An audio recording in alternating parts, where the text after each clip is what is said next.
തുടർന്ന് ധ്യാനിക്കാൻ പോവുകയാണ്. നമ്മൾ ഇന്നലെ ആരംഭത്തിൽ തന്നെ പറഞ്ഞ ഒരു വചനം ഇതാണ്: നമ്മുടെ ജീവിതത്തിൻ്റെ ഉറവിടം അവിടുന്ന് തന്നെയാണ്. ക്രിസ്തുവിലുള്ള നിങ്ങളുടെ ജീവിതത്തിൻ്റെ ഉറവിടം അവിടുന്നാണ്. ഈ ബാക്കി എന്താ പറഞ്ഞത്? 1 കൊരിന്ത്യർ 1-ാം അധ്യായത്തിൽ 30-ാമത്തെ വചനം. യേശു ക്രിസ്തുവിലുള്ള നിങ്ങളുടെ ജീവിതത്തിന്റെ ഉറവിടം അവിടുന്നാണ്. ദൈവം അവനെ നമുക്ക് ജ്ഞാനവും നീതിയും വിശുദ്ധീകരണവും പരിത്രാണവും ആക്കിയിരിക്കുന്നു. അപ്പോൾ അതിൽ ആദ്യത്തെ സ്റ്റെപ്പാണ് ജ്ഞാനം. ജ്ഞാനസ്നാനമാണ് നമ്മൾ സ്വീകരിച്ചത്. ജ്ഞാനസ്നാനത്തിലൂടെ നമുക്ക് ഈ ജ്ഞാനം പകർന്ന് നൽകപ്പെട്ടിരിക്കുന്നു. ഞാനൊരു ഉദാഹരണം ഇപ്പോൾ കാണിക്കാം.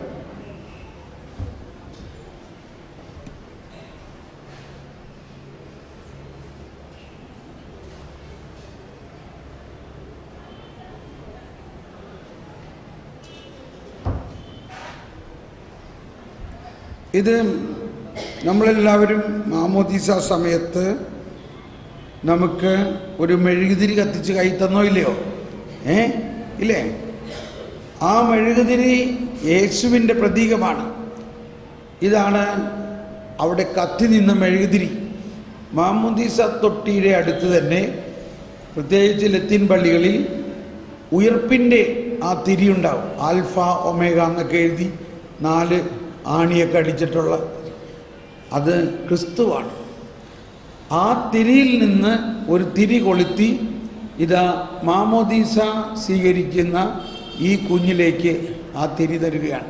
എന്നിട്ട് പറയുകയാണ്, നീ ലോകത്തിൻ്റെ പ്രകാശമാകുന്നു എന്ന് പറഞ്ഞ് ഈ തിരി നമുക്ക് കൊളുത്തി തന്നു. നിങ്ങൾക്കെല്ലാം കിട്ടിയോ ഇല്ലയോ? ആ തിരി കിട്ടിയോ? ഇന്നത്തെ കാലത്ത് അത് വളരെയധികം പൂജ്യമായിട്ടൊക്കെ വീട്ടിൽ ഡെക്കറേറ്റ് ചെയ്തൊക്കെ വെക്കാറുണ്ട്. വേണമെങ്കിൽ പറഞ്ഞാൽ അങ്ങനെ ഡെക്കറേറ്റ് ചെയ്ത് വെച്ചോ. എന്താണ് ഇതിൻ്റെ അർത്ഥം? ഇത് നോക്കിയേ. ഇപ്പം ഈ 2 തീജ്വാലകൾ തമ്മിൽ വല്ല വ്യത്യാസമുണ്ടോ? വ്യത്യാസമുണ്ടോ? ഈ തിരി കർത്താവ് ഈശോ മിശിഹാവുന്ന തിരിയാണ്. എന്താണ് ഈ തിരി? ഈശോ പറഞ്ഞു, ഞാൻ ലോകത്തിൻ്റെ പ്രകാശമാകും. ആ തിരിയിൽ നിന്നും നമ്മളാവുന്ന കുഞ്ഞിലേക്ക് കർത്താവ് തന്നെ പ്രകാശം തരികയാണ്. കർത്താവ് തന്നെ ആ പ്രകാശം തന്നുകൊണ്ട് കർത്താവ് പറയുകയാണ്, ഇനി നീ ലോകത്തിൻ്റെ പ്രകാശമാകുന്നു. ഇതാണ് ജ്ഞാനസ്നാനത്തിൽ നമുക്ക് ലഭിച്ച വലിയൊരു സമ്മാനം, അല്ലെങ്കിൽ വലിയൊരു കാര്യം. നമ്മൾ ആരായിട്ട് മാറി? നമ്മൾ മറ്റൊരു ക്രിസ്തുവായിട്ട് മാറി. ഇവിടെ 1-2 കാര്യം മനസ്സിലാക്കേണ്ടത്. ഈ പ്രകാശത്തിൽ നിന്നും പകുതിയോ കാൽഭാഗമോ തരാൻ പറ്റുമോ? എന്തേ തരാൻ പറ്റുള്ളൂ? മുഴുവനുമേ തരാൻ പറ്റുകയുള്ളൂ. കർത്താവിന് മുഴുവനുമേ തരാൻ പറ്റുകയുള്ളൂ. എന്തുകൊണ്ടെന്നാൽ നമ്മൾ പഠിച്ച മാത്തമാറ്റിക്സിൽ പഠിച്ചിട്ടുണ്ട്. എന്താണ് പഠിച്ചേക്കണേ? Infinite divided by anything equal to infinite. ഇതൊരു കാര്യം മാത്രമേ പ്രയോജനമുള്ളൊരു മാത്തമാറ്റിക്സ് ഉള്ളൂ. ബാക്കിയുള്ളതുകൊണ്ട് ഒരു പ്രയോജനമില്ല. നോട്ടെണ്ണാൻ മാത്രമാണ് ബാക്കി പഠിച്ചേക്കണതില്ല. പഠിച്ച മാത്തമാറ്റിക്സിൽ മനുഷ്യന് മനസ്സിലാകാൻ പറ്റാത്തതും ഇന്നും മനസ്സിലാകാൻ പറ്റാത്തൊരു കാര്യം ഇതാണ്: infinite divided by anything equal to infinite. അതാണ് കർത്താവ് ഈശോ മിശിഹാ പറഞ്ഞത്. ഈ പ്രകാശത്തിൽ നിന്നും ഒരു കടുകുമണിയോളം കിട്ടിയാൽ ആ കടുകുമണിയിൽ എന്തുണ്ട്? ആ കടുകുമണിയിൽ ആരുണ്ട്? ഇൻഫിനിറ്റ് ഉണ്ട്. എന്തുകൊണ്ടെന്നാൽ ഇൻഫിനിറ്റിൻ്റെ മുറിച്ചാൽ, ഇൻഫിനിറ്റിനെ പങ്കിട്ടാൽ അതിൻ്റെ ഓരോ പങ്കിലും ഇൻഫിനിറ്റ് ഉണ്ട്. മനസ്സിലായോ? അപ്പോൾ നമുക്ക് മാമോദീസായിലൂടെ കിട്ടിയ പ്രകാശമെന്ന് പറയുന്നത് ജ്ഞാനം തന്നെയാണത്. പ്രകാശമെന്ന് പറയുന്നത് ജ്ഞാനം തന്നെയാണത്. യേശുക്രിസ്തുവാണത്. എന്നാൽ ഇക്കാലം അത്രയും ആയിട്ടും ഈ പ്രകാശം ആകുന്ന ഈ ജ്ഞാനമാകുന്ന ഈ മുഴുവനും ജ്ഞാനം ദൈവം തന്നെ ആയിരിക്കുന്ന ആ കടുകുമണി നമ്മളിൽ വന്നിട്ടും നമ്മൾ അതിൻ്റെ മുഴുവൻ വ്യാപ്തി മനസ്സിലാക്കുന്നില്ല. വോളിയം, എന്ത് വോളിയമാണ് നമുക്ക് കിട്ടിയിരിക്കുന്നത്. നമ്മളെപ്പോഴും ഈ 2 തിരി ഒന്ന് മനസ്സിലാക്കിക്കോ. അതുകൊണ്ടാണ് എപ്പോഴും നമ്മൾ പള്ളിയിൽ 2 തിരി എത്തിക്കും. എന്തിനാ 2 തിരി? ഒന്ന് കർത്താവും മറ്റൊന്ന് നിങ്ങളും. നമ്മൾ ഏതെങ്കിലും പള്ളിയിൽ പോയാൽ ഒന്ന് തിരി എത്തിക്കും. ലൂർദിന് പോകുമ്പോൾ പറയും, എനിക്ക് വേണ്ടി ഒരു തിരി എത്തിച്ചേക്കണേ എന്നും പറഞ്ഞ് ഇച്ചിരി കാശും കൊടുത്തു വിടും, ഇല്ലേ? വേളാങ്കണ്ണി പോകുകയാണെങ്കിൽ പറയും, എനിക്ക് വേണ്ടി ഒരു തിരി എത്തിച്ചേക്കണേ. എന്താ ഇതിൻ്റെ അർത്ഥം? എനിക്ക് വേണ്ടി ഒരു തിരി എത്തിച്ചേക്കണേ എന്ന് പറഞ്ഞാൽ, നമ്മൾ പോയിട്ട് അവിടെ ഇത്തിരി നേർച്ചയിട്ടൊരു തിരി എത്തിക്കുക എന്ന് പറഞ്ഞാൽ, ഞാനും ഈ ഈശോയെ പോലെ പ്രകാശമാകണമെങ്കിൽ എന്താകണം? ഉരുകാൻ തയ്യാറാണ്. ഞാൻ എന്താകാൻ തയ്യാറാണ്? ഉരുകാൻ തയ്യാറാണ്. ഒന്നുകൂടി പറഞ്ഞേ, ഞാൻ എന്താകാൻ തയ്യാറാണ്? ഉരുകിയാൽ മാത്രമേ പ്രകാശിക്കുള്ളൂ. അതാണ് ഈ മെഴുകുതിരി എന്ന് പറയുന്നത്. എല്ലാ മതത്തിനുമുള്ള ഒരു കാര്യമല്ല, ക്രിസ്തു മതത്തിന് മാത്രമാണ് മെഴുകുതിരി. ആ മെഴുകുതിരി ക്രിസ്തുവാണ്. ആ മെഴുകുതിരി ഉരുകിയാൽ മാത്രമേ പ്രകാശിക്കുള്ളൂ. എന്ന് പറഞ്ഞാൽ ഈ 5 ദിവസത്തെ ധ്യാനത്തിൻ്റെ ആകത്തുക ഇതായിരിക്കും. നിങ്ങൾ എന്ത് മനസ്സിലാക്കണം? ഞാൻ എൻ്റെ ഭാര്യയ്ക്ക് വേണ്ടി ഉരുകണം, ഞാൻ എൻ്റെ ഭർത്താവിന് വേണ്ടി ഉരുകണം, ഞാൻ എൻ്റെ മക്കൾക്ക് വേണ്ടി ഉരുകണം, ഞാൻ ലോകം മുഴുവന് വേണ്ടി ഉരുകണം എന്ന് മനസ്സിലാക്കിയാൽ, ഇന്നലെ നമ്മൾ പറഞ്ഞില്ലേ, ഈശോ പറഞ്ഞു, നിങ്ങൾ സ്വയം പരിത്യജിക്കുക എന്ന് പറഞ്ഞ വചനം പൂർത്തിയാകുമല്ലയോ? അപ്പോൾ അങ്ങനെ ഉരുകുന്നതിന് വേണ്ടതായ ജ്ഞാനം വേണം. ജ്ഞാനം എന്താണ്? ആ ജ്ഞാനം, ഞാൻ ഉരുകിയാലേ പ്രകാശിക്കുകയുള്ളൂ എന്നതാണ് ജ്ഞാനം. എന്ന് പറഞ്ഞാൽ എല്ലാവരും, ഞാൻ ഉരുകിയാലേ പ്രകാശിക്കുകയുള്ളൂ.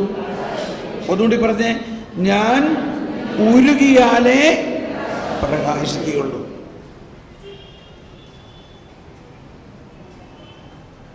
ഒന്നുകൂടി കണ്ടോളൂ. ഇത് ഈശോ, ഇത് നമ്മൾ ഓരോരുത്തരും.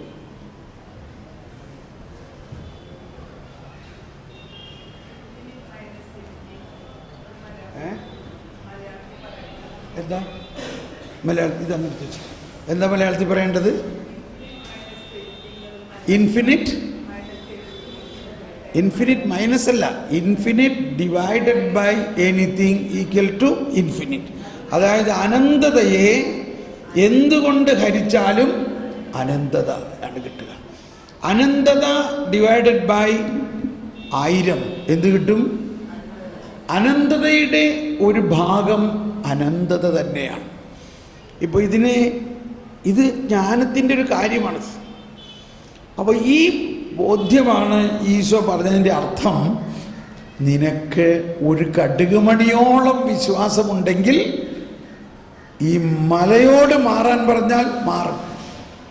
നിനക്ക് ഒരു കടുകുമണിയോളം വിശ്വാസം എന്ന് പറഞ്ഞാൽ, ദൈവത്തിൽ ഒരുവൻ വിശ്വസിക്കുന്നുവെങ്കിൽ ദൈവം അവനിൽ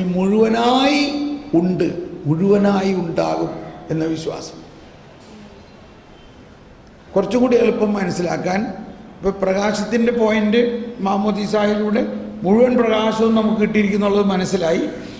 അതിൽ തന്നെ നമ്മൾ മനസ്സിലാക്കുന്നത്, ഈശോ നമുക്ക് തരുന്നത് മുഴുവനായിട്ടാണ്. ഇപ്പോൾ വിശുദ്ധ കുർബാന സ്വീകരിച്ചപ്പോൾ വലിയ ഓസ്തിയാണ് വാഴ്ത്തിയെങ്കിലും നമുക്ക് കിട്ടുന്നത് ഒരു ചെറിയ കഷ്ണമാണ്. ഈ വലിയ ഓസ്തിയും യേശുവാണ്, ആ ചെറിയ ഓസ്തിയും യേശുവാണ്. അത് കഴിഞ്ഞ് വൈദികൻ വിശുദ്ധ കുർബാന കൊടുത്തുകൊണ്ടിരിക്കുമ്പോൾ ഈ വിശുദ്ധ കുർബാന കൊടുക്കുന്ന ആ കുസ്തൂരിയിലകത്ത് 1-2 ഓസ്തിയേ ഉള്ളൂ. പക്ഷേ വേറെ ഒരു 3-4-5 പേര് അവിടെ വന്ന് നിൽക്കുന്നുണ്ട്. അപ്പോൾ എന്തു ചെയ്യും?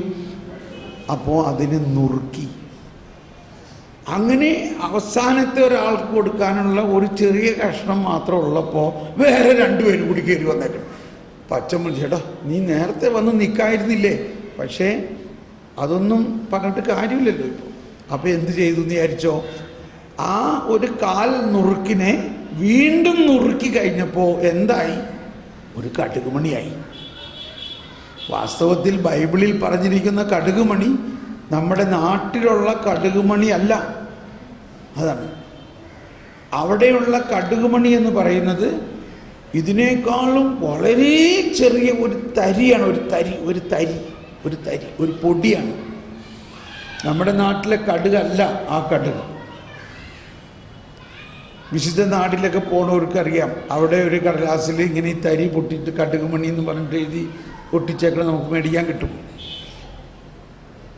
അപ്പോൾ അങ്ങനെ ഈ വിശുദ്ധ കുർബാനയുടെ കർത്താവ് ഈശോ മിശിഹായുടെ ആ ഒരു തരി നമുക്ക് കിട്ടുകയാണെങ്കിൽ ആ തരിയിൽ എന്തുണ്ട്? ഈ ഫാൻ ഒന്ന് ഓൺ ചെയ്ത്. ആ തരിയിൽ എന്തുണ്ട്?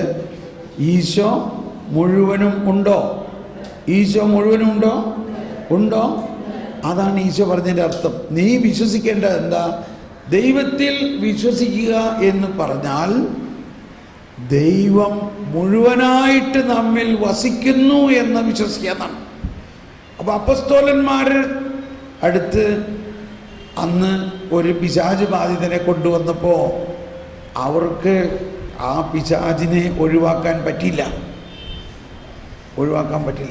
അതിൻ്റെ സ്പീഡ് കുറച്ചിട്ട് ആ പിശാചിനെ ഒഴിവാക്കാൻ പറ്റില്ല. അപ്പോൾ ആ കൊച്ചിൻ്റെ അപ്പൻ വന്നിട്ട് ഈശോനോട് ചോദിക്കുകയാണ്, നിനക്ക് പറ്റുമോ? നിനക്ക് എന്തെങ്കിലും ചെയ്യാൻ പറ്റുമോ? കണ്ടോ? അപ്പോൾ ഈശോ പറയാണ്, പറ്റുമോ എന്നോ? വിശ്വസിക്കുന്നവർക്ക് എല്ലാം പറ്റും. എന്നിട്ട് ഈശോ അതിനെ ഒഴിവാക്കി, പിശാചിനെ ബഹിഷ്കരിച്ചു. ഈ പിശാചിനെ ബഹിഷ്കരിക്കുന്നത് വലിയ കാര്യമൊന്നും അല്ലെന്ന് മനസ്സിലാക്കണം. അത് പിന്നെ പഠിപ്പിക്കാം.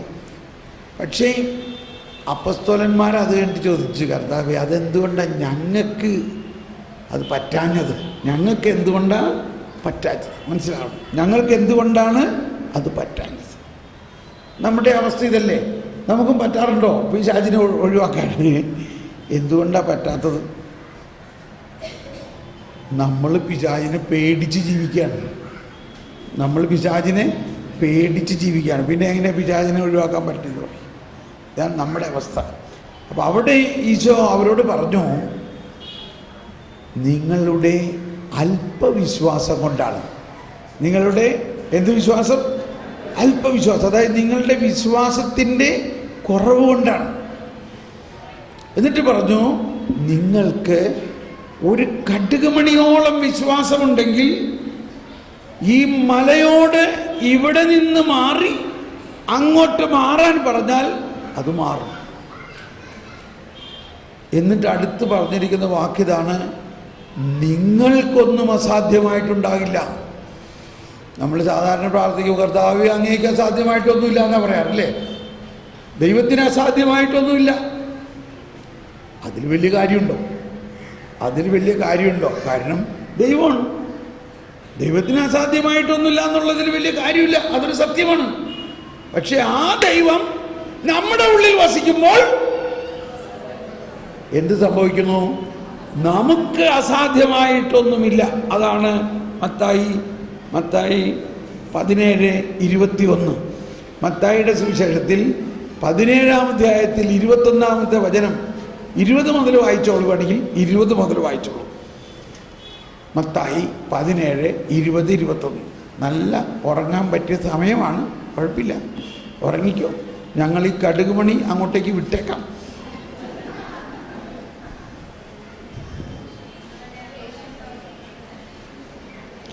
യേശു പറഞ്ഞു, നിങ്ങളുടെ അല്പവിശ്വാസം കൊണ്ട് തന്നെ സത്യമായി ഞാൻ നിങ്ങളോട് പറയുന്നു, നിങ്ങൾക്ക് കടുകുമണിയോളം വിശ്വാസമുണ്ടെങ്കിൽ ഈ മലയോട് ഇവിടെ നിന്ന് മാറി മറ്റൊരു സ്ഥലത്തേക്ക് പോവുക എന്ന് പറഞ്ഞാൽ അത് മാറിപ്പോകും. നിങ്ങൾക്ക് എല്ലാവരും ഉച്ചത്തിൽ പറഞ്ഞ്, നിങ്ങൾക്ക് യാതൊന്നും അസാധ്യമായിരിക്കുകയില്ല. ആർക്ക്? നമുക്ക്. ഒന്നുകൂടി പറഞ്ഞ്, നിങ്ങൾക്ക് യാതൊന്നും അസാധ്യമായിരിക്കുകയില്ല. ഒന്നുകൂടി പറഞ്ഞേ, നിങ്ങൾക്ക് യാതൊന്നും അസാധ്യമായിരിക്കുകയില്ല. എനിക്ക് ഒന്ന് പറഞ്ഞേ, എനിക്ക് യാതൊന്നും അസാധ്യമായിരിക്കുകയില്ല. Praise the lord. എങ്ങനെയാണെങ്കിൽ ഈ കടുകുമണി വിശ്വാസം വേണം. അപ്പൊ എന്താ കടുകുമണി എന്ന് പറഞ്ഞാൽ, ഈ ദൈവത്തിൻ്റെ ഒരംശം നമുക്ക് കിട്ടുകയാണെങ്കിൽ, ദൈവം അനന്തനായതുകൊണ്ട്, ദൈവം ഇൻഫിനിറ്റ് ആയതുകൊണ്ട്, ആ ദൈവത്തിൻ്റെ ഒരംശം നമുക്ക് കിട്ടുകയാണെങ്കിൽ നമ്മളുടെ വിശ്വാസം എന്താണ്? അതിൽ ദൈവത്തെ മുഴുവനും നമുക്ക് കിട്ടുന്നു. ദൈവം മുഴുവനായിട്ട് നമുക്ക് കിട്ടുന്നു. പിശാച് ആരാണ്? അത് നമുക്ക് ജ്ഞാനത്തിൻ്റെ പോയിന്റ് ഓഫ് വ്യൂവിൽ പറയാം. ജ്ഞാനം അല്ലെങ്കിൽ 1 കൊറിന്ത്യസ് 2-ാം അധ്യായം, 1 കൊറിന്ത്യസ് 1 കൊറിന്ത്യസ് 1-ാം അധ്യായത്തിൻ്റെ അവസാന വചനം നമ്മൾ നേരത്തെ വായിച്ചു. 1 കൊറിന്ത്യസ് 1-ാം അധ്യായത്തിൻ്റെ 30 വായിച്ചു. അതിന് കഴിഞ്ഞിട്ട് 2-ാം അധ്യായത്തിലേക്ക് പ്രവേശിക്കണം. 2-ാം അധ്യായത്തിൽ 5-ാമത്തെ വചനം എന്താ പറയുന്നത്? 1 കൊരിന്ത്യർ, നിങ്ങളുടെ വിശ്വാസത്തിന്റെ അടിസ്ഥാനം മാനുഷിക വിജ്ഞാനമാകാതെ ദൈവശക്തിയാകാനായിരുന്നു അത്. ഒന്നുകൂടി പറഞ്ഞ എല്ലാവരും കരമുയർത്തി, ഒന്ന് ശബ്ദമുയർത്തി, ഒന്ന് നിങ്ങളുടെ വിശ്വാസത്തിന്റെ അടിസ്ഥാനം മാനുഷിക വിജ്ഞാനമാകാതെ ദൈവശക്തിയാകാനായിരുന്നു അത്. അതാണ് നമ്മുടെ വിശ്വാസം. മാനുഷിക ജ്ഞാനത്തിൽ അല്ല, ദൈവിക ജ്ഞാനത്തിന്റെ അടിസ്ഥാനമാണ്. അപ്പൊ ദൈവിക ജ്ഞാനം, ദൈവിക ശക്തിയിലാണ് നമ്മുടെ വിശ്വാസം വളരേണ്ടത്. ഇനി അതിനൊരു ഉദാഹരണം 1-2 പറയണം. എന്താണ് ഈ മാനുഷിക ജ്ഞാനം എന്ന് പറയുന്നത്? മാനുഷിക ജ്ഞാനമെന്ന് പറഞ്ഞാൽ മാനുഷിക ജ്ഞാനമെന്ന്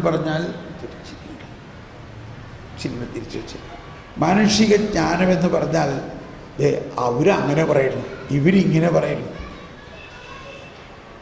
എന്താ ഉദാഹരണത്തിന്? Thank you.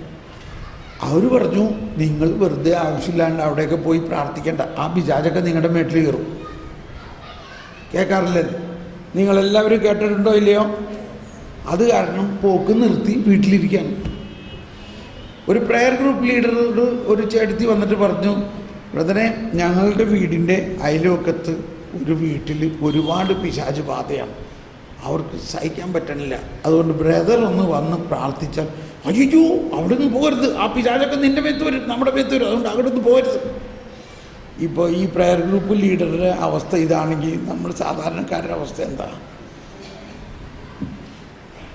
ഞാൻ ഈ 2 ദിവസം മുമ്പ് ഒരു വചന പണ്ഡിതൻ, പേര് പറയാനില്ല, വെരി റിനൗണ്ട് പേഴ്സൺ, ഞങ്ങളങ്ങനെ സംസാരിക്കുകയായിരുന്നു. അപ്പോൾ പറയായിരുന്നു, തോമസ് പോൾ, ഇത്രയും ധ്യാന കേന്ദ്രങ്ങൾ നമ്മൾക്കുണ്ട്, എന്തോരം വചന പ്രഘോഷണങ്ങൾ TV-യിലും ഒക്കെ ഉണ്ടെങ്കിലും എല്ലാവർക്കും ഒരു ഭയമാണ്. ഞാൻ പറഞ്ഞു, അത് ശരിയാണച്ചോ. അതിൻ്റെ കാരണം, എന്നിട്ട് അദ്ദേഹം പറയാണ്, അതിൻ്റെ കാരണം എനിക്ക് തോന്നുന്നത് ഈ പിശാചിന് ദൈവത്തെക്കാൾ ഏതാണ്ട് ശക്തിയുള്ള മാതിരിയാണ് എല്ലാവരും അവതരിപ്പിക്കണത്. എനിക്ക് ഭയങ്കര ഒരു സന്തോഷം തോന്നി, കാരണം ഇതന്നെ ഞാനും എല്ലാവരോടും പറയുന്നു. അപ്പോൾ എന്താണ് അതിൻ്റെ ഒരു റൂട്ട്? ജ്ഞാനമില്ലായ്മയാണ്, ഇഗ്നറൻസാണ്. ആരെക്കുറിച്ചുള്ള ജ്ഞാനമില്ലായ്മ? ദൈവത്തെക്കുറിച്ചുള്ള ജ്ഞാനമില്ലായ്മ, പിശാചിനെ കുറിച്ചുള്ള ജ്ഞാനമില്ലായ്മ. പിശാച് ആരാണ്?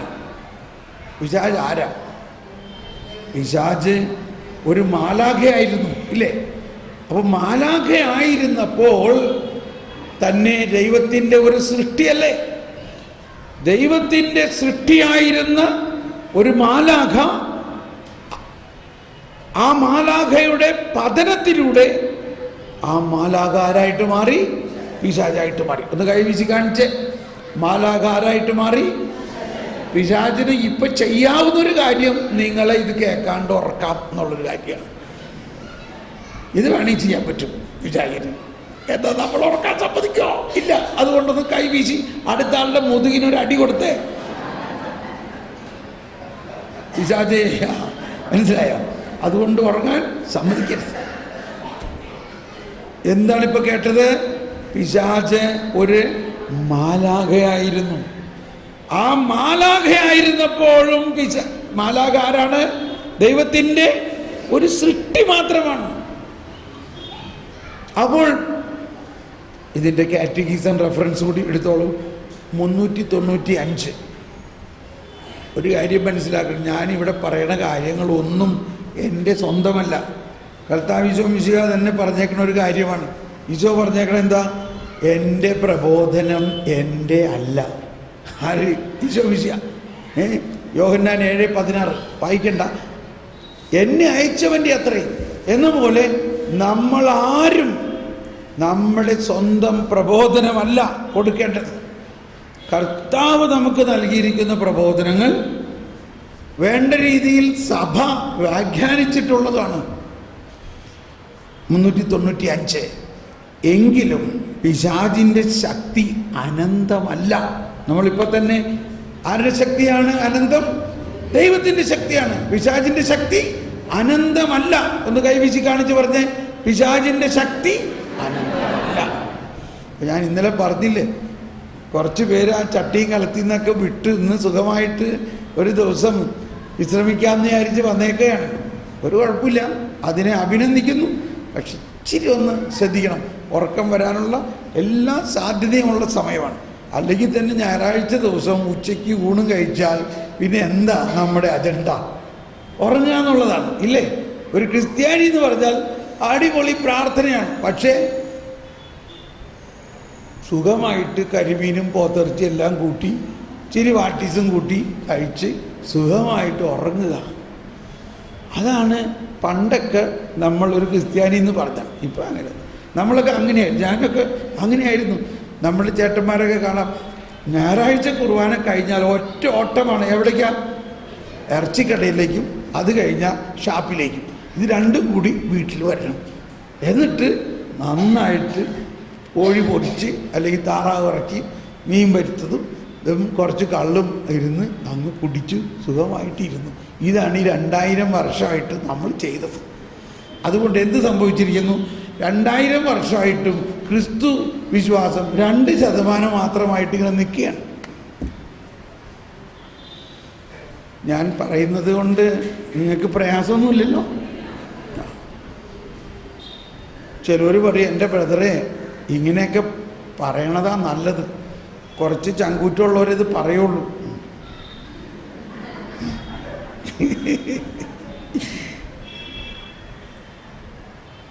ഓക്കെ.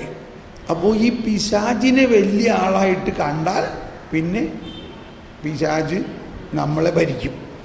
പിശാച് ആരാണെന്നാണ് ഇപ്പോൾ പറയുന്നത്? പിശാച് ഒരു സൃഷ്ടിയാണ്. ഇനി നമ്മൾ മനസ്സിലാക്കുക, ദൈവം സൃഷ്ടാവാണെങ്കിൽ സൃഷ്ടാവെന്നുള്ള നിലയിൽ ദൈവത്തിൻ്റെ ശക്തി അനന്തമാണ്. ഇത് വായിച്ചു കഴിഞ്ഞില്ലല്ലോ. പിശാചിൻ്റെ ശക്തി അനന്തമല്ല, അവൻ ഒരു സൃഷ്ടി മാത്രമാണ്. എന്ന് പറഞ്ഞെല്ലാവരും, അവൻ ഒരു സൃഷ്ടി മാത്രമാണ്. ഈ പിശാചിനെ കുറിച്ച് ഒരുപാട് പ്രസംഗിക്കുകയും ചെയ്യേണ്ട ആവശ്യമില്ല. അപ്പം അവന് സന്തോഷം. എന്നെക്കുറിച്ച് എല്ലാവരും ഇരുന്ന് ഭയങ്കര ചർച്ചയാണ്. അവർക്ക് എന്നെ ശരിക്കും അറിയാം, ഞാൻ നല്ല കഴിവുണ്ടെന്നുള്ളത്. അവരൊക്കെ ഭയങ്കര പ്രഘോഷണമാണ്. ആരെ പ്രഘോഷിക്കാനാണ് നമ്മളിവിടെ നിൽക്കണേ? പിശാചിൻ്റെ ശക്തിയെ പ്രഘോഷിക്കാനാണോ കർത്താവിൻ്റെ ശക്തിയെ പ്രഘോഷിക്കാനാണോ? അപ്പം നമ്മൾക്ക് ഈ പിശാചിനെ ഭയമായതുകൊണ്ടാണ് നമ്മൾ സംരക്ഷണ പ്രാർത്ഥനയൊക്കെ നടത്തുന്നത്. ഇപ്പം ഇവിടെയും എന്തിനാ സംരക്ഷണം? നമ്മൾ എവിടെയാണ്? നമ്മൾ കർത്താവിൻ്റെ കയ്യിലാണോ അല്ലയോ? നമ്മൾ കർത്താവിൻ്റെ കയ്യിലാണെങ്കിൽ ആര് നമ്മളെ സംരക്ഷിക്കും? കർത്താവ് സംരക്ഷിക്കും എന്ന് വിശ്വസിച്ചാൽ മതി. അപ്പം ആ വിശ്വാസം ഇല്ലാത്തവരാണ് സൂക്ഷിക്കണം കേട്ടോ, അവിടെ പോകുമ്പോൾ തിരിച്ചടി ഉണ്ടാവും, പിശാചി ഇങ്ങോട്ട് അടിക്കും. അപ്പം അത് പറയുകയാണെങ്കിൽ അയാൾ മറ്റൊരു വിധത്തിൽ പറയുന്നത് എന്താ? ഈ സർവാധിപനാം കർത്താവേ എന്ന് പാടുന്നതിൽ വലിയ കാര്യമൊന്നുമില്ല. അയാൾ പാടുന്നുണ്ട്. എന്തുകൊണ്ട്? എല്ലാവരും പാടണ്ട, ഞാനും പാടുന്നുണ്ട്. ഇപ്പം ചില ആൾക്കാർ പറയും ഇതൊക്കെ തോമസ് പോൾ ഇങ്ങനെയൊക്കെ പറയൂട്ടോ, പക്ഷെ നന്നായിട്ട് സംരക്ഷണ പ്രാർത്ഥന നടത്തി പോയില്ലെങ്കിൽ തിരിച്ചടി ഉണ്ടാവും. ഇപ്പം തന്നെ ആരോ ചിന്തിക്കുന്നുണ്ട്, ഈ തോമസ് പോൾ ഒരു അൽമായനല്ല, അയാൾക്ക് എന്തറിയാം? ചിന്തിക്കുന്നതിൻ്റെ പശ്ചാത്തലം ഈ തോമസ് പോൾ ഒരു അൽമായൻ. നമ്മുടെ വലിയ വലിയ അച്ഛന്മാർ പറയണത് എന്താ? പിശാച് ഭയങ്കര ശക്തനാണെന്ന് പറയുന്നത്. ഭയങ്കര ബന്ധന പ്രാർത്ഥനകൾ നടത്തണം, ഭയങ്കര സംരക്ഷണ പ്രാർത്ഥനകൾ നടത്തണം. ഞാൻ ഒരു സംരക്ഷണ പ്രാർത്ഥന നടത്താറില്ല. കാരണം ഞാൻ എൻ്റെ കർത്താവിൻ്റെ ഓമന കുട്ടനാണ്. എൻ്റെ കർത്താവ് എൻ്റെ ഉള്ളിൽ വസിക്കുന്നു, ഞാൻ കർത്താവിൻ്റെ ഉള്ളിൽ വസിക്കുന്നു. എന്നെ ആര് സംരക്ഷിക്കും? കർത്താവ് സംരക്ഷിക്കും. നമ്മുടെ കൊച്ചുമകൻ അവിടെ മുറ്റത്ത് കളിച്ചുകൊണ്ടിരിക്കുകയാണ്. അപ്പോൾ ഒരു പട്ടി അതിനെ ആക്രമിക്കാൻ വന്നു. നിങ്ങൾ അമ്മമാരെ എന്ത് പറയും? അവൻ സംരക്ഷണ പ്രാർത്ഥന നടത്തിയിട്ടില്ല, അവനെ നിൽക്കട്ടെ, അവനെ കടിക്കട്ടെ, ഇങ്ങനെ പറയോ? അതോ നിങ്ങൾ ഓടിച്ചെന്ന് അവനെ വാരിയെടുക്കുമോ?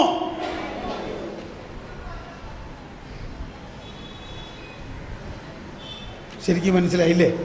മനസ്സിലായോ ഇല്ലയോ? ദൈവം വാത്സല്യം നിറഞ്ഞൊരു പിതാവാണ്. ഈ പിശാചിനെ ദൈവം അനുവദിക്കാതെ പിശാചിന് ഒന്നും ചെയ്യാൻ പറ്റില്ല. ഏദെൻ തോട്ടത്തിൽ ഈ പിശാച് എങ്ങനെ കയറി പറയും? ഈ പാവം ആദവും ഹവ്വയെയും പാപം ചെയ്യാൻ പിടിച്ചു വലിച്ചത് പിശാചാണ്. ഏദെൻ തോട്ടത്തിൽ ദൈവം അറിയാതെ പിശാചിന് കയറാൻ പറ്റുമോ? ഇല്ല. അപ്പോൾ ദൈവം എന്തുകൊണ്ട് അനുവദിച്ചു പിശാചിനെ കയറ്റാൻ?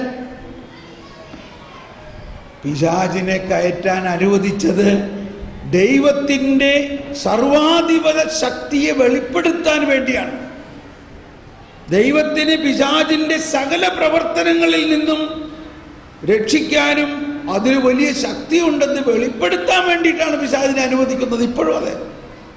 പിശാചിനെ ദൈവം അനുവദിക്കാതെ പിശാചിനൊന്നും ചെയ്യാൻ പറ്റില്ല. കാരണം പിശാച് ഒരു സൃഷ്ടിയാണ്. ആ പോയിന്റ് എടുക്കണം. പിശാച് ഒരു സൃഷ്ടിയാണ്, ദൈവം സൃഷ്ടാവാണ്. അപ്പോൾ നമ്മൾ പിശാചിനെ ഭയക്കുകയാണെങ്കിൽ അതിൻ്റെ അർത്ഥം ദൈവത്തിൽ പൂർണ്ണമായി വിശ്വാസമില്ല. അതാണ് കടുകുമണിയോളം ദൈവം നിന്നിൽ മുഴുവനായിട്ടുണ്ട് എന്ന് വിശ്വാസമുണ്ടെങ്കിൽ അവനെ കാണുമ്പോൾ പിശാച് ഓടും. അവനെ കാണുമ്പോൾ പിശാച് ഓടും. ഒരു ക്രിസ്ത്യാനി വരണ്ടിട്ടോ, അവൻ നമുക്ക് ഇവിടുന്ന് പോകാം. ആര് പറയും? പിശാച് പോകും. അതാണ് ഈശോ പറഞ്ഞത്, വിശ്വാസികൾക്ക് ഈ അടയാളമുണ്ടാകും. അവൻ എന്തു ചെയ്യും? അവൻ എൻ്റെ നാമത്തിൽ പിശാചുക്കളെ ബഹിഷ്കരിക്കും എന്ന് പറഞ്ഞാൽ നമ്മൾ ഒരുപാട് ബഹളമൊന്നും ഉണ്ടാക്കേണ്ട ആവശ്യമില്ല. എൻ്റെ നാമം പറഞ്ഞാൽ പിശാച് പോകും. പക്ഷെ നമ്മൾ ശുശ്രൂഷയുടെ ഇടയ്ക്ക് ഇച്ചിരി ഉച്ചത്തിലൊക്കെ പറയും, യേശുവിൻ്റെ നാമത്തിൽ പോടാ പിശാച് എന്നൊക്കെ പറഞ്ഞ് ഇച്ചിരി ബഹളം ഉണ്ടാക്കുന്നത് ഒരു ശുശ്രൂഷയിടയ്ക്ക് ഒരു തനിമ കിട്ടാൻ വേണ്ടിയാണ്. അങ്ങനെ ബഹളം ഉണ്ടാക്കാണ്ടും മിണ്ടാണ്ടും പ്രാർത്ഥിക്കാം. ഈശോയെ, നീ എൻ്റെ കൂടെയുണ്ട്, അല്ലെങ്കിൽ നീ അവരുടെ കൂടെയുണ്ട്, അവരിലുള്ള പിശാച് വേഗം പോട്ടെ.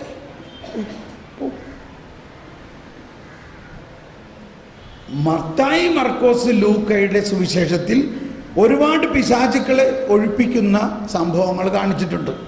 എന്നാൽ യോഹന്നാൻ്റെ സുവിശേഷത്തിൽ ഒറ്റ സംഭവം പോലുമില്ല പിശാചിനെ ബഹിഷ്കരിക്കുന്ന. എന്തുകൊണ്ടാണ്? യോഹന്നാൻ്റെ സിദ്ധാന്തം നീ വിശ്വസിക്കുമ്പോൾ താനേ പോയിക്കോളും പിശാച്. നീ ആരിൽ വിശ്വസിക്കുമ്പോൾ? നീ കർത്താവിൽ വിശ്വസിക്കുക, നീ പരിശുദ്ധാത്മാവിൽ വിശ്വസിക്കുക.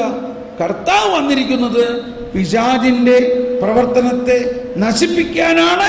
അത് നശിപ്പിച്ച് കഴിഞ്ഞിരിക്കുന്നുവോ? കഴിഞ്ഞു. ആ പാർട്ടി തോറ്റോ? ആ രാജ്യം പരാജയപ്പെട്ടുവോ? പരാജയപ്പെട്ടു. നമ്മുടെ കർത്താവ് രാജ്യം നേടിയിരിക്കുന്നു. എങ്കിലും ഈ തോറ്റ പാർട്ടിയിലെ കുറച്ച് പേര് നമ്മുടെ ഇവിടെയൊക്കെ ഇങ്ങനെ കറങ്ങിയടിച്ച് നടക്കുന്നുണ്ട്. അവരോട് എൻ്റെ നാമം പറയുമ്പോൾ അവർ പോയിക്കോളും. നമുക്ക് വിശ്വസിക്കാൻ പറ്റില്ല ഇത്ര എളുപ്പമാണോ. ഞാനിത് പറഞ്ഞു വരുന്നതിൻ്റെ കാര്യം എന്താണ്? ഇപ്പോൾ പൗലോസ് ശ്ലീഹ പറയുന്നത്, നിങ്ങളുടെ വിശ്വാസത്തിൻ്റെ അടിസ്ഥാനം മാനുഷിക ജ്ഞാനമാകാതെ എന്തായിരിക്കണം? ദൈവിക ജ്ഞാനമായിരിക്കണം. എന്നിട്ട് തുടർന്ന് എഴുതിയിരിക്കുകയാണ്. 7-ാമത്തെ വചനം വായിക്കാം. 1 കൊറിന്ത്യോസ് 2-ാം അധ്യായത്തിൽ 7-ാമത്തെ വചനം വായിച്ച്. രഹസ്യവും നിഗൂഢവുമായ നിഗൂഢവുമായ ദൈവിക ജ്ഞാനമാണ് ഞങ്ങൾ പ്രസംഗിക്കുന്നത്. പറഞ്ഞെല്ലാവരും ഒന്ന് പറഞ്ഞെല്ലാവരും. രഹസ്യവും നിഗൂഢവുമായ ദൈവിക ജ്ഞാനമാണ് ഞങ്ങൾ പ്രസംഗിക്കുന്നത്. അപ്പോ ദൈവത്തിൻ്റെ ജ്ഞാനത്തിൽ അടിസ്ഥാനമിട്ടിട്ടുള്ള ഒരു വിശ്വാസം വേണം. പിശാചിനെ ഭയമാണെന്നും. അപ്പം നമ്മൾക്ക് ഉണ്ടാകുന്നൊരു ചോദ്യം, ദൈവമേ ഞാൻ ആ ടോപ്പിക്ക് അവസാനിപ്പിക്കാമെന്ന് വിചാരിച്ചിട്ട്, പിശാചിനെ കുറിച്ച് അധികം പറയണ്ടെന്ന് വിചാരിച്ചിട്ടും ചിലവർ പറയാറുള്ള ഇതാണ്. ബ്രദർ ഇങ്ങനെയൊക്കെ പറയും, കർത്താവ് ഈശോമിശിഹായെ വരെ പിശാച് വിട്ടില്ല. കർത്താവ് മരുഭൂമിയിൽ ഉപവസിച്ച് പ്രാർത്ഥിച്ചപ്പോൾ പിശാച് പരീക്ഷിക്കാൻ വന്നില്ലേ? അപ്പോൾ കർത്താവ് ഈശോമിശിഹായെ വരെ പരീക്ഷിക്കുകയാണെങ്കിൽ പിന്നെ നമ്മളെ വെറുതെ വിടുമോ? ശരിയാണല്ലോ, അത് ശരിയാണല്ലോ അല്ലേ? എന്താണ് അത് മനസ്സിലാക്കേണ്ടത്? അതാണ് ഈ സുവിശേഷം വായിക്കുമ്പോൾ ശ്രദ്ധിച്ചു വായിക്കണം. ദൈവത്തിൻ്റെ ജ്ഞാനത്തിലൂടെ അതിൻ്റെ വ്യാഖ്യാനത്തിന് വേണ്ടി ദാഹിക്കണം. എന്താണ് അവിടെ സംഭവിച്ചത്? ചോദ്യം. ഇന്നൊരു ചോദ്യം ചോദിച്ചില്ല നമ്മളില്ലേ? ഇന്നൊരു ചോദ്യം ചോദിച്ചില്ല. അപ്പോൾ ഒരു ചോദ്യം ചോദിക്കട്ടെ. എന്താണ് അവിടെ സംഭവിച്ചത്? പിശാച് യേശുവിൻ്റെ അടുത്ത് വന്നോ? യേശു പിശാചിൻ്റെ അടുത്ത് ചെന്നോ? പിശാച് യേശുവിൻ്റെ അടുത്ത് വന്നു. ഇവിടെ യേശു പിശാചിൻ്റെ അടുത്ത്. ഇപ്പോൾ തന്നെ 2 ഗ്രൂപ്പായി. ഇവിടെ മനസ്സിലായ? 2 ഗ്രൂപ്പായില്ലേ? പിശാച് അത് പിശാച് ദൂരെ പോകുന്നു പറഞ്ഞത് എന്തുകൊണ്ടാണ്? പിശാച് യേശുവിൻ്റെ അടുത്ത് വന്നുകൊണ്ടാണോ? ഒന്ന് വായിച്ചേ. ഇനി ആ വചനം എടുത്ത് വായിക്കും. മത്തായിയുടെ സുവിശേഷം 4-ാം അധ്യായത്തിൽ 1-ാമത്തെ വചനം തന്നെ എന്താ പറയുന്നത്? മത്തായിയുടെ സുവിശേഷം 4-ാം അധ്യായത്തിൽ 1-ാമത്തെ വചനം ഒന്ന് വായിച്ചേ. അനന്തരം പിശാചിനാൽ പരീക്ഷിക്കപ്പെടുന്നതിന് യേശുവിനെ ആത്മാവ് മരുഭൂമിയിലേക്ക് നയിച്ചു. മരുഭൂമി പിശാചിന്റെ താവളമാണ്. പരിശുദ്ധാത്മാവ് യേശുവിനെ പിശാചിന്റെ അടുത്തേക്ക് അയച്ചേക്കണം. എന്ത്? പരിശുദ്ധാത്മാവ് യേശുവും തമ്മിൽ വല്ല വഴക്കടി ഉണ്ടായോ? എന്തുകൊണ്ടാണ് ആത്മാവ് യേശുവിനെ പിശാചിന്റെ അടുത്തേക്ക് അയച്ചത്? ഇവിടെ അയച്ചത് ക്ലിയറല്ലേ? യേശുവിനെ പിശാചിന്റെ അടുത്തേക്ക് അയച്ചു. 40 ദിവസം ഉപവസിച്ചിരിക്കെ യേശു 40 ദിനരാത്രങ്ങൾ ഉപവസിച്ചു. അപ്പോൾ അവന് വിശന്നു. അപ്പോൾ അത്രയും ദിവസം ഉപവസിച്ചാൽ വിശക്കൂലേ? ഇനി എന്താണ് ഇതിനെ മനസ്സിലാക്കേണ്ടത്? ഈ പരീക്ഷണത്തെ മനസ്സിലാക്കേണ്ടത് എന്താ? ഈശോ എന്തിനാണ് വന്നിരിക്കുന്നത്? ഈശോ വന്നിരിക്കുന്നത് ഒന്ന് കൈവീശി കാണിച്ച് എല്ലാവരും.